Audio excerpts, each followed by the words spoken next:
나의 하나님이 지켜주시네. 놀라지 마라, 겁내지 마라. 주님 나를 지켜주시네. 아무것도 두려워 말라. 주 나의 하나님이 지켜주시네. 놀라지 마라, 겁내지 마라. 주님 나를 지켜주시네. 내 맘이 힘에 겨워 지칠지라도 주님 나를 지켜주시네. 세상의 험한 풍파 몰아칠 때도 주님 나를 지켜주시네.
할렐루야. 사랑하는 우리 귀한 성도님들, 한 주간 모두 주 안에서 평안하셨습니까?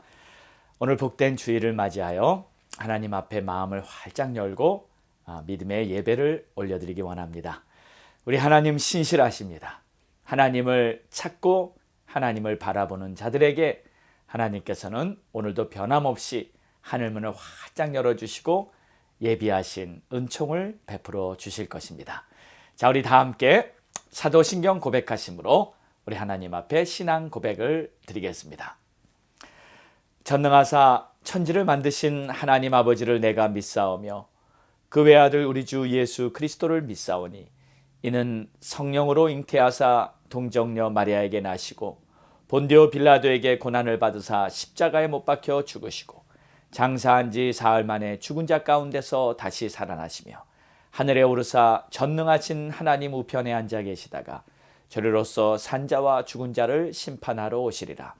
성령을 믿사오며 거룩한 공회와 성도가 서로 교통하는 것과 죄를 사하여 주시는 것과 몸이 다시 사는 것과 영원히 사는 것을 믿사옵나이다. 아멘. 자, 이제 12월에 들어왔습니다. 이제 마지막 한 달 남은 2022년도 우리 주님께서 이 땅에 오신 성탄의 달 12월에 특별히 우리 임마누엘의 주님의 은총이 여러분 모두에게 풍성하기를 간절히 소망합니다. 자, 오늘 우리에게 주시는 하나님의 말씀은 여호수아 7장 1절에서 12절로 어찌하여 이렇게 엎드렸느냐 라는 제목으로 우리 함께 은혜 받겠습니다. 먼저 본문 말씀 보겠습니다. 이스라엘 자손들이 온전히 바친 물건으로 말미암아 범죄하였으니 이는 유다 지파 세라의 증손 삽디의 손자 갈미의 아들 아간이 온전히 바친 물건을 가졌음이라. 여호와께서 이스라엘 자손들에게 진노하시니라. 여호수아가 여리고에서 사람을 베델 동쪽 벳 아윈 곁에 있는 아이로 보내며 그들에게 말하여 이르되 올라가서 그 땅을 정탐하라 하매 그 사람들이 올라가서 아이를 정탐하고 여호수아에게로 돌아와 그에게 이르되 백성을 다 올라가게 하지 말고 2-3천 명만 올라가서 아이를 치게 하소서. 그들은 소수이니 모든 백성을 그리로 보내어 수고롭게 하지 마소서 하므로 백성 중 3천 명쯤 그리로 올라갔다가 아이 사람 앞에서 도망하니 아이 사람이 그들을 36명쯤 쳐 죽이고 성문 앞에서부터 스바림까지 쫓아가 내려가는 비탈에서 쳤으므로 백성의 마음이 녹아 물같이 된지라. 여호수아가 옷을 찢고 이스라엘 장로들과 함께 여호와의 궤 앞에서 땅에 엎드려 머리에 티끌을 뒤집어 쓰고 저물도록 있다가 이르되 슬프도소이다. 주 여호와여 어찌하여 이 백성을 인도하여 요단을 건너게 하시고 우리를 아모리 사람의 손에 넘겨 멸망시키려 하셨나이까. 우리가 요단 저쪽을 만족하게 여겨 거주하였더라면 좋을 뻔하였나이다. 주여 이스라엘이 그의 원수들 앞에서 돌아섰으니 내가 무슨 말을 하오리까. 가나안 사람과 이 땅의 모든 사람들이 듣고 우리를 둘러싸고 우리 이름을 세상에서 끊으리니 주의 크신 이름을 위하여 어떻게 하시려 하나이까 하니 여호와께서 여호수아에게 이르시되 일어나라. 어찌하여 이렇게 엎드렸느냐. 이스라엘이 범죄하여 내가 그들에게 명령한 나의 언약을 어겼으며 또한 그들이 온전히 바친 물건을 가져가고 도둑질하며 속이고 그것을 그들의 물건들 가운데 두었느니라. 그러므로 이스라엘 자손들이 그들의 원수 앞에 능히 맞서지 못하고 그 앞에서 돌아섰나니 이는 그들도 온전히 바친 것이 됨이라. 그 온전히 바친 물건을 너희 중에서 멸하지 아니하면 내가 다시는 너희와 함께 있지 아니하리라. 아멘. 할렐루야.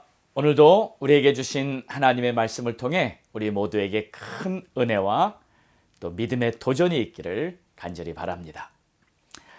자, 오늘의 말씀은 이스라엘의 첫 패배 이야기입니다. 여리고성 다음에는 아이성이라는 성읍이 있고 또 이 아이성을 향한 전투가 기다리고 있었습니다. 이 아이성은 여리고에 비하면 말 그대로 이 작은 아이와 같은 그러한 성읍입니다.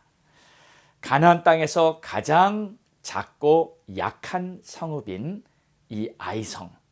그런데 이 전투에서 이스라엘이 패배를 한 것입니다. 여리고는 승리했는데 이 작은 아이성은 패배했다.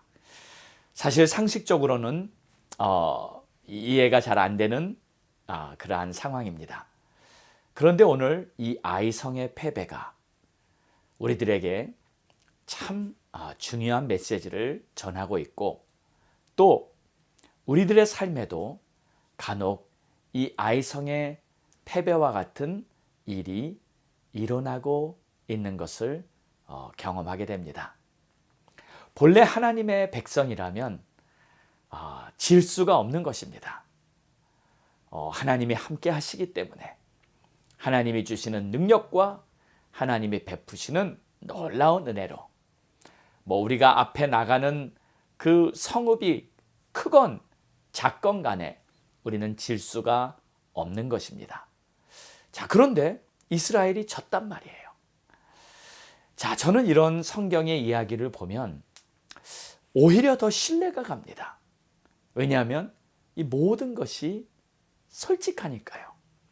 성경은 모든 사건을 그냥 사실대로 정직하게 기록하고 있습니다. 저는 이게 우리 성경의 매력이라고 생각합니다. 성경은 사람들의 죄와 허물도 그냥 덮어버리지는 않습니다.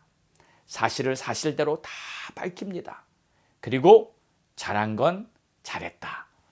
또 못한 건 못했다 하고 공평하게 이렇게 진단을 합니다. 다윗도 보세요. 그는 하나님의 마음에 합한 자라는 최고의 인정을 받은 그러한 신앙의 사람인데 그 다윗도 성적 죄악을 짓고 넘어져서 심지어는 자기의 친복, 부하인 그 우리아를 전쟁터에 내보내서 죽이기까지 하는 그러한 무서운 살인죄를 범했습니다. 또 모세도 보십시오. 그는 출애굽의 역사를 이끈 민족의 대지도자인데도 결국 마지막에 하나님의 말씀에 순종하지 못하고 지팡이로 판석을 그냥 내리치는 실수를 하고 그가 가나안 땅에 들어가질 못했습니다. 아브라함도 마찬가지죠.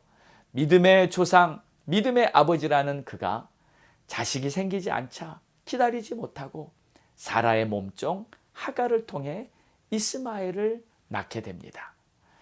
성경에 나오는 모든 믿음의 선진들도 사실 죄와 허물이 없는 사람은 단 한 사람도 없었습니다. 자, 하나님은 잘하면 잘했다. 잘못하면 잘못했다. 우리 모두가 다 부족하고 허물이 많은 자이기 때문에 성경은 정직하게 이 모든 것을 공개합니다. 바로 이것이 우리 하나님의 공의인 줄 믿습니다. 자, 그래서 오늘은 이 승리자로 만들어주고자 하시는 하나님의 뜻과는 달리 어이없이 작은 아이성에서 패배해버린 이 이스라엘의 실패 스토리를 보면서 우리는 함께 교훈을 얻고자 합니다. 자, 우선 먼저 이 실패라는 개념을 우리가 한번 생각해 보기 원하는데요. 이 세상에서도 실패는 성공의 어머니라 이란 말도 있듯이 사실 우리가 이 실패를 어떤 안목으로 보느냐가 참 중요합니다. 우리 모두 크고 작은 여러 가지 실패를 다 경험하곤 합니다. 여러분도 실패해 본 적이 있으시죠? 어떤 목사님이 이런 간증을 하는 내용을 제가 들은 적이 있습니다. 이 목사님은 이제 주의 종이 되기 위해서 신학교를 입학하려고 하는데 거의 5번인가를 떨어져서 재수를 할 수밖에 없었다고 합니다. 참 신학교를 계속 재수할 때는 그런 생각까지 들었대요. 나는 목사가 될 자격이 없나 보다. 이 길이 아닌가 보다 하는 그러한 신을방과 좌절도 들었다 합니다. 그런데 결국에는 이제 신학교에 들어가서 학업을 다 마치고 안수를 받아 목사가 되셨고요. 지금은요, 어떤 교회 못지않게 아주 한국에서 아주 소문난 그런 부흥하는 교회가 되어 목회를 아주 잘하고 계십니다. 자, 우리는 실패에 대해서 정말 안타깝고 낙심되는 마음이 생길 수는 있지만 이런 믿음의 생각을 꼭 가져야 합니다. 혹시 지금 실패했다면 앞으로 위대한 승리를 위한 좋은 발판이다. 할렐루야. 믿습니까? 그러나 이 위대한 승리로 가기 위해서는 우리는 오늘의 실패를 잘 통과해야 합니다. 그리고 이 실패를 잘 딛고 일어나는 방법을 알아야 해요. 우리가 많이 들어본 이 실패에 대한 격언들이 있죠. 7전 8기라고 7번 넘어져도 8번째 일어나라는 말이 있습니다. 에디슨도 실패할 때마다 이런 말을 남겼어요. 실패는 성공을 향해 더욱 가까이 다가가는 것이다. 그래서 에디슨은 그 전구를 만들 때 1000번의 실패까지도 해봤다고 합니다. 그러나 가까이 다가가는 그 디딤돌로 실패를 생각했지 결국 에디슨에게 실패가 좌절은 아니었어요. 카네기도 이런 말을 했습니다. 실패했다고 절대로 포기하지 말라. 희망을 가지고 다시 일어서라. 반드시 밀물이 들어올 때가 있다. 자, 그럼 우리 하나님은 뭐라고 하실까요? 하나님께서는 패배한 이스라엘에게 어떤 말씀을 하실까? 오늘 이 말씀을 우리들의 마음에 잘 새겨넣기 원합니다. 자, 이제 본문의 내용에 들어가 보겠습니다. 자, 2절을 보니까 여리고를 정복하고 대승을 거둔 이스라엘이 이제 아이성에 정탐꾼을 보내는 내용이 나옵니다. 여호수아가 여리고에서 사람을 베델 동쪽 벳아윈 곁에 있는 아이로 보내며 그들에게 말하여 이르되 올라가서 그 땅을 정탐하라 하매 그 사람들이 올라가서 아이를 정탐했다. 네, 먼저 어떻게 전투를 해야 할지 그 성읍을 잘 관찰하고 오라고 사람들을 보냅니다. 정탐꾼들이 다녀와서 이렇게 보고를 합니다. 3절입니다. 여호수아에게로 돌아와 그에게 이르되 백성을 다 올라가게 하지 말고 2-3천 명만 올라가서 아이를 치게 하소서. 그들은 소순히 모든 백성을 그리로 보내어 수고롭게 하지 마소서. 그 성읍은 아주 작고 뭐 몇 명 되지도 않고 별거 아니니까 다 올라갈 필요도 없고 아주 2-3천 명 소수가 가서 충분히 핸들할 수 있습니다. 이런 보고를 해왔어요. 그래서 여호수아는 그렇게 합니다. 그렇게 했더니 전투의 결과가 4절과 5절에 이렇게 나왔습니다. 백성 중 3,000명쯤 그리로 올라갔다가 아이 사람 앞에서 도망하니 아이 사람이 그들을 36명쯤 쳐 죽이고 성문 앞에서부터 스바림까지 쫓아가 내려가는 비탈에서 쳤으므로 백성의 마음이 녹아 물같이 된지라. 성문에 가까이 가다가 그저 그 아이성 군사들의 그 반격에 의해 도망치다가요 36명이 사망했고 3,000명이 고스란히 패배를 합니다. 마음이 녹아 물같이 됐다. 아주 간담이 싸늘하게 돼버렸다는 말입니다. 자, 그러고 났더니 이제 여호수아가 애곡을 합니다. 옷을 찢고 죄를 덮어쓰고 슬퍼합니다. 그리고 언약궤 앞에서 저녁까지 울며 하나님 앞에 정말 이 눈물을 흘리며 기도를 합니다. 7절을 보니까 여호수아가 이렇게 기도를 해요. 슬프도소이다 주 여호와여, 어찌하여 이 백성을 인도하여 요단을 건너게 하시고 우리를 아모리 사람의 손에 넘겨 멸망시키려 하셨나이까. 우리가 요단 저쪽을 만족하게 여겨 거주하였더라면 좋을 뻔하였나이다. 자, 여호수아의 기도를 한번 들어보십시오. 어찌하여 우리가 패배한 건가요? 차라리 요단 저쪽 편에 있는 것이 훨씬 나은 게 아니었던가요? 우리가 이 땅에 건너와서 이 아모리 사람의 손에 멸망당하려고 우리를 이곳에 보냈습니까? 요단 차라리 저쪽 편에 있는 것을 만족할 뻔했네요. 여러분, 이 여호수아의 기도가 좀 이상하지 않습니까? 하나님이 주신 비전은 다 어디로 날아가 버렸나요? 한 번 졌다고 뭐 무슨 너풀이 하는 것입니까? 그쪽이 좋았는데 왜 여기 왔습니까? 도대체 무슨 기도를 하고 있는 겁니까? 여호수아의 기도를 보면 한 가지 여호수아가 모르는 것이 있습니다. 여호수아는 왜 패배를 했는지 모릅니다. 이 실패의 원인을 모릅니다. 여러분, 누구나 실패할 수는 있습니다. 그러나 중요한 것은 실패의 원인을 알아야 합니다. 그래야 실패를 다시 반복하지 않는 것입니다.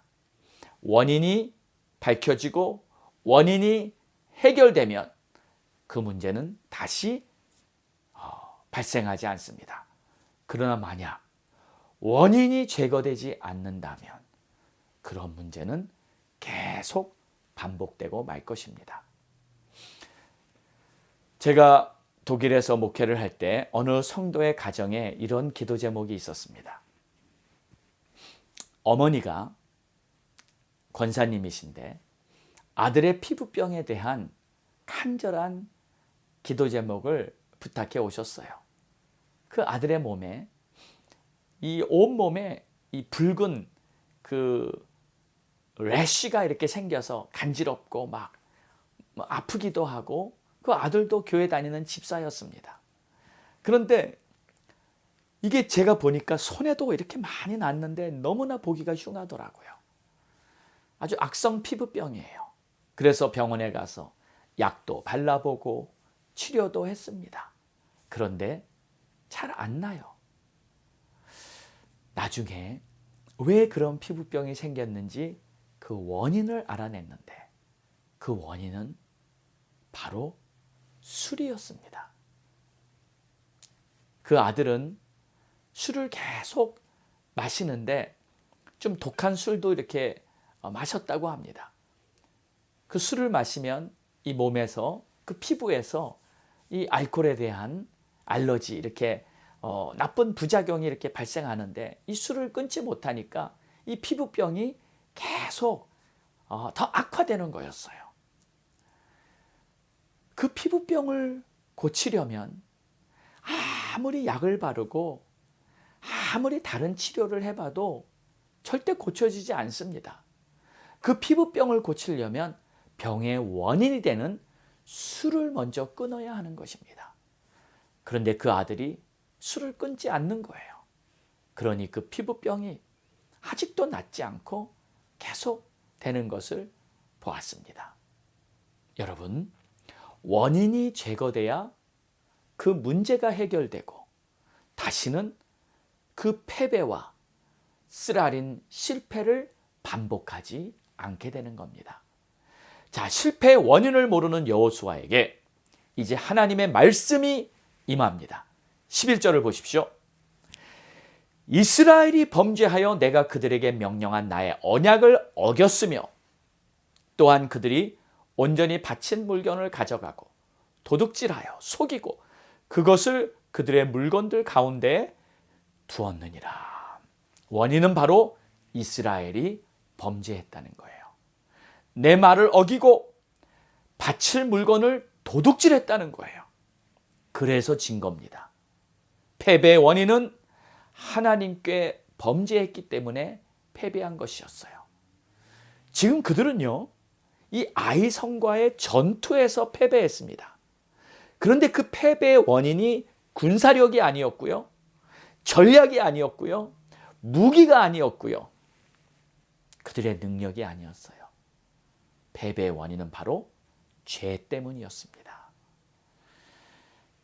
그러므로 이스라엘 자손들이 그들의 원수 앞에 능히 맞서지 못하고 그 앞에서 돌아섰나니 하나님이 분명히 말씀하십니다. 이는 그들도 온전히 바친 것이 됨이라. 그 온전히 바친 물건을 너희 중에 멸하지 아니하면 내가 다시는 너희와 함께하지 아니하리라. 여러분, 하나님께서 내가 다시는 너희와 함께하지 않겠다는 이 단호한 한마디, 이건 분명한 겁니다. 하나님은 죄와 함께하지 못하십니다. 이 죄악은 어떤 죄악인가요? 다음 주에 보겠지만 이 백성 중에 한 사람이 아무도 모르게 은밀한 죄를 지었어요. 아무도 몰랐어요. 여러분, 예수님께서 이런 말씀을 하신 적이 있으시죠? 마태복음 6장 18절에 은밀한 중에 보시는 하나님 아버지께서 다 갚아주신다. 은밀하게 선한 일을 했습니까?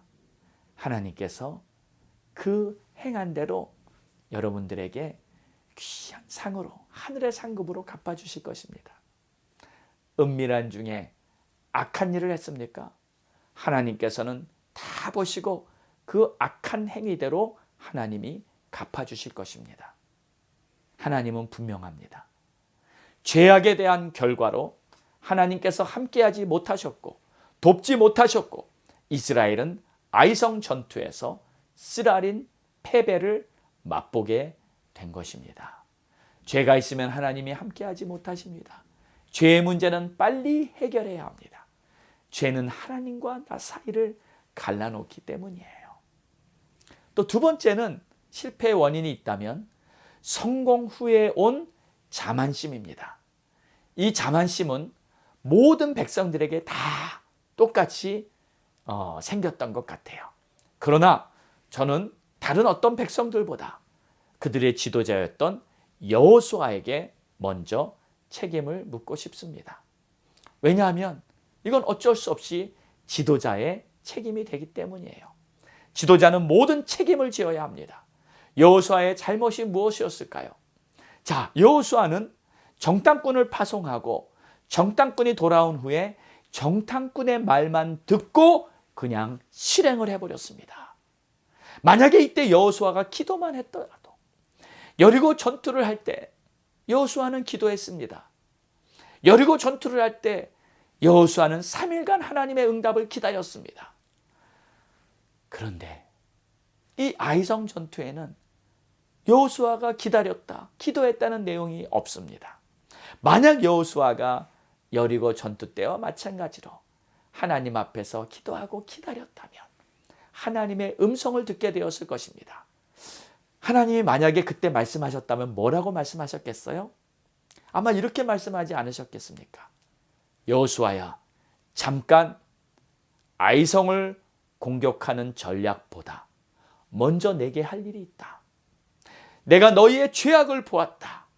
먼저 그 죄악을 깨끗이 한 후에 전투에 임해야 한다. 항상 우리 하나님께서는 먼저 그의 백성을 거룩하게 준비시키는 것을 가장 중요하게 여기셨습니다. 그래서 할례가 먼저였습니다. 그래서 앞으로 전진해 나가기 전에 유월절을 지키는 것이 먼저였습니다. 이것이 바로 우리 하나님의 방법입니다. 전투가 먼저가 아닙니다. 전투를 얼마나 잘하느냐가 중요한 것이 아닙니다. 거룩한 준비가 먼저입니다. 우리는 무엇을 얼마나 잘하는가 보다 하나님의 뜻대로 하고 있는가, 이것을 생각해 보아야 합니다. 만약에 여호수아가 여리고를 준비할 때처럼 기도하며 아이성을 준비했더라면 이런 패배는 없었을 것입니다. 사랑하는 여러분, 어떠한 일의 패배, 어떠한 상황의 패배, 인생의 패배, 이 모든 것은 기도의 실패에서 오는 것입니다. 사람들은 성공했을 때, 일이 잘 되고 평안하고 모든 것이 잘 풀렸을 때 기도를 소홀히 하기 쉽습니다. 여호수아와 이스라엘 백성들도 마찬가지였습니다. 여리고를 크게 이기고 나서 승리했을 때 그들은 하나님을 바라보고 기도하고 기다리는 것을 소홀히 하고 말았습니다. 기도하지 않는 것은 자만심에서 온 죄라고 볼 수 있는 것입니다. 사랑하는 여러분, 우리는 하나님을 바라보고 우리의 시선을 하나님께로부터 놓치면 안 되는 것입니다. 그래서 사무엘상 12장에는 사무엘 선지자가 아주 의미심장한 말을 한마디 했습니다. 나는 너희를 위하여 기도하기를 쉬는 죄를 여호와 앞에 결단코 범하지 아니하고 선하고 의로운 길을 너희에게 가르칠 것이다. 사무엘은요, 기도하는 것을 쉬는 것을 죄라고 말하고 있습니다. 그렇습니다. 죄. 여러분, 보통 죄라는 것을 어떻게 이해하고 있습니까? 하나님의 말씀을 어긴 것을 죄라고 생각하죠. 하지 말라 그랬는데 했어요. 선악과를 따먹지 말라 그러는데 따먹었어요. 이게 죄입니다. 그런데 동일하게 하나님께서 하라고 하신 것을 안 한 것도 역시 죄라는 것을 알아야 합니다. 기도하라 하셨는데 기도 안 했어요. 죄입니다. 요한계시록 3장 19절에 보면은 교회에게 말씀하시죠. 열심을 내라. 회개하라고 했는데 열심을 내지 않았어요. 회개하지 않았어요. 이것도 계속 죄가 되는 거예요. 요한복음 13장 24절에 우리 주님이 말씀하셨죠. 서로 사랑하라고 했는데 사랑하지 않았어요. 용서하라고 했는데 용서하지 않았어요. 이것도 죄입니다. 말라기 3장 8절에 보면 너의 예물, 너의 헌금, 너의 11조를 하라고 했는데 안 했어요. 그때 너희는 나의 것을 도둑질하고도 말하기를 우리가 어떻게 주의 것을 도둑질하였나이까 하는도다. 이는 곧 11조와 헌물이라. 하라고 한 것을 안 하면 그것이 다 죄인 것입니다. 그래서 로마서 14장 23절에는 믿음으로 하지 아니하는 모든 것이 다 죄인이라고 말씀하고 계시죠. 사무엘 선지자는 자기가 기도를 해야 되는데 기도를 쉬는 것이 바로 죄라고 말하고 있어요. 사랑하는 여러분, 우리는요, 이 믿음 생활을 하면서 기준을 똑바로 잡아야 합니다. 다른 사람들이 이렇다 저렇다, 뭐 이 사람은 이렇게 이야기하고 저 사람은 저렇게 이야기하고 어느 것이 맞습니까? 이렇게 기준을 삼으면 안 됩니다. 하나님께서 성경 말씀에 뭐라고 말씀하시느냐에 따라서 우리는 기준을 삼아야 돼요.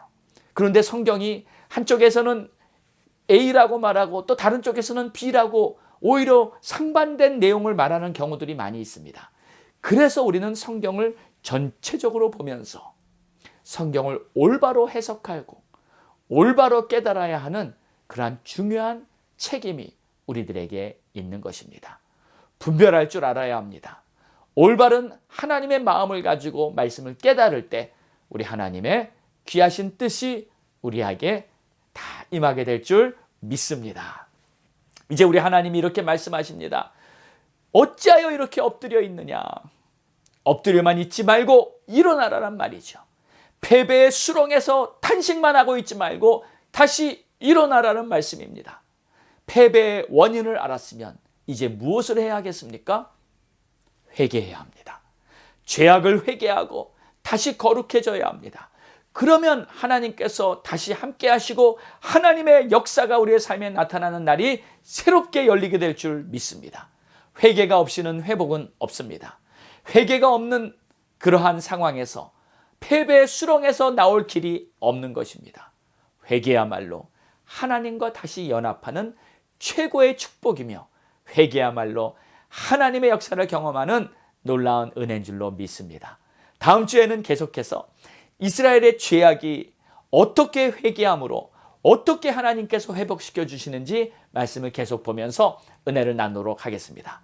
사랑하는 여러분, 아이성은 우리들의 삶에 때로는 너무 쉽게 경험되어지는 우리 모두의 실수나 실패일 수 있습니다.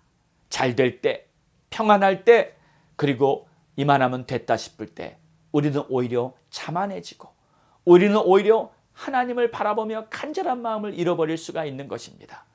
여러분, 혹시 지금 평안하신가요? 혹시 지금 모든 문제가 없고 다 만사가 다 평탄하신가요? 이럴 때일수록 주님을 놓치지 말고 우리 주님께 더욱 간절한 마음으로 가까이 나가셔서 기도하시고 말씀 붙들고 하루하루를 승리해 나가시는 그러한 여러분 모두가 되시기를 주님의 이름으로 축원합니다. 기도하겠습니다. 하나님 감사합니다.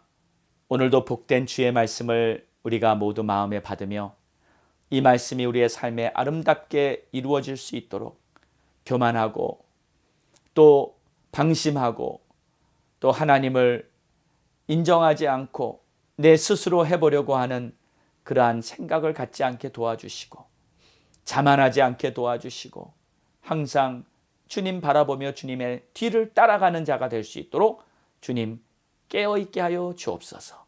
오늘 말씀의 교훈이 우리의 삶에 깊이 깊이 새겨지는 복을 내려 주옵소서. 감사하며 이 모든 말씀 예수님의 이름으로 기도드렸사옵나이다. 아멘.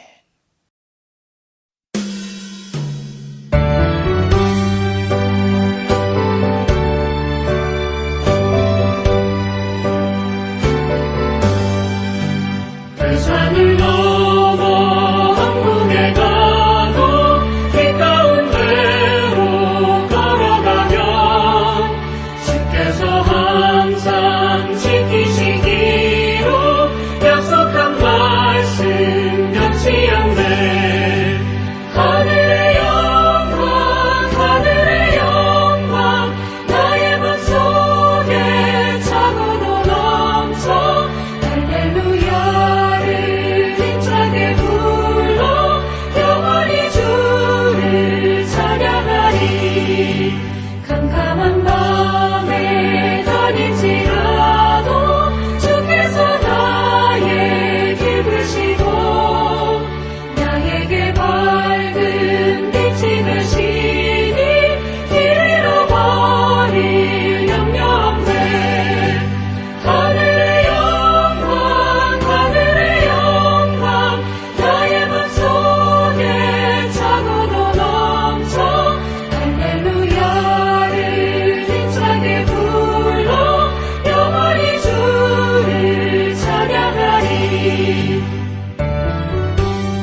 지나